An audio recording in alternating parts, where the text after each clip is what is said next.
Nama saya Salsabila Faradisa, kelas 13 Kimia Analisis.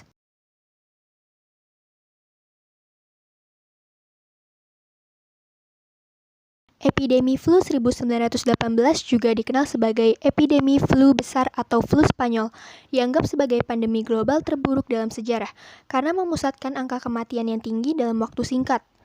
Diperkirakan tingkat kematian pandemi itu antara 10% dan 20%, dan itu menewaskan antara 50 dan 100 juta orang di seluruh dunia.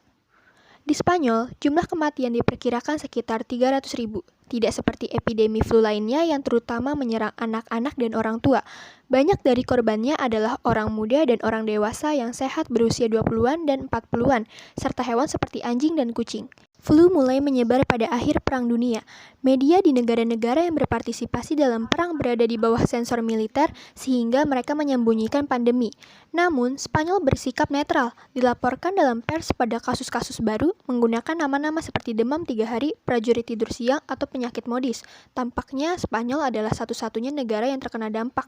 Inilah sebabnya penyakit ini dikenal di seluruh dunia sebagai flu Spanyol.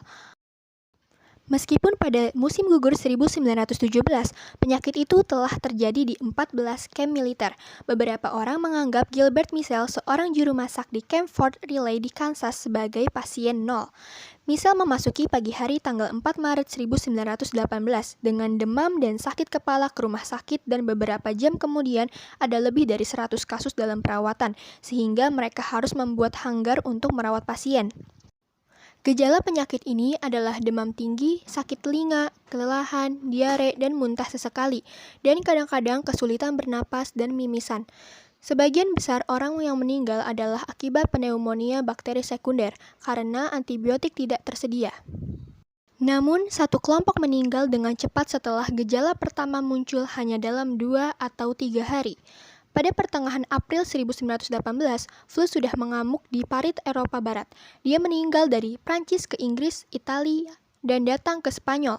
Bahkan Raja Alfonso XIII jatuh sakit dan surat kabar Spanyol mengumandangkan penyakit ini. Seperti dapat dilihat dalam grafik ini, sebagian besar kematian jatuh hanya dalam 13 minggu, dari September hingga pertengahan Desember 1918, dalam apa yang dikenal sebagai gelombang kedua. Orang dan populasi termiskin menderita akibat flu ini secara khusus cara, tetapi juga mempengaruhi gubernur seperti Presiden Amerika Serikat Woodrow Wilson, Perdana Menteri Inggris Lloyd George, atau Kaisar Guillermo. Pelukis Edvard Munch bahkan menangkapnya dalam potret diri, dan yang lain seperti Gustav Klimt tidak selamat dari penyakit itu. Semua surat kabar saat itu mengumpulkan iklan dengan obat ajaib, itu eliksir, air obat, tonik, dan obat-obatan lainnya menonjol. Dokter pada saat itu merekomendasikan aspirin, atau dalam dosis yang sekarang dianggap kontraproduktif, kina disiapkan dengan arsenik, minyak kapur barus, atau minyak jarak. Beberapa bahkan mendorong orang untuk merokok, berpikir bahwa menghirup asap membunuh kuman.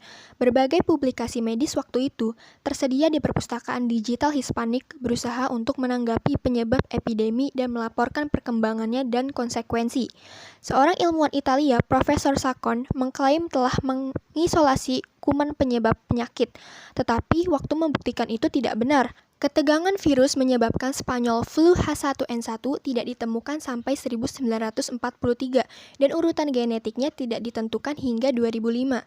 Setiap hari, surat kabar Spanyol menangkap pentingnya pendidikan higien dan bagaimana caranya tugas ini dilakukan di Jerman dari sekolah-sekolah dan mimbar, membuat jumlah kematian akibat flu sebelum perang adalah yang terendah di seluruh Eropa.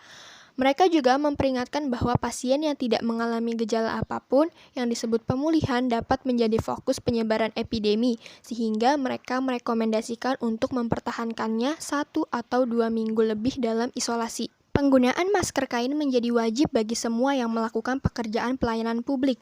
Langkah ini adalah rekomendasi kesehatan yang dibuat untuk seluruh populasi untuk mencegah penyakit menyebar dengan mudah.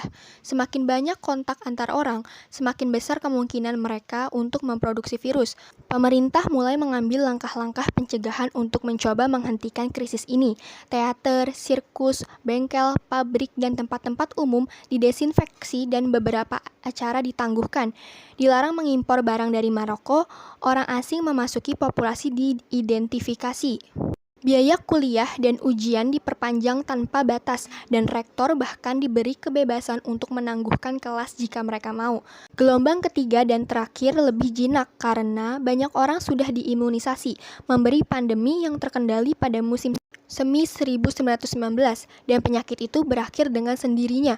Oleh pada musim panas tahun 2020, virusnya telah hilang, sementara dia memenangkan pertempuran melawan yang terlemah, sisanya diimunisasi.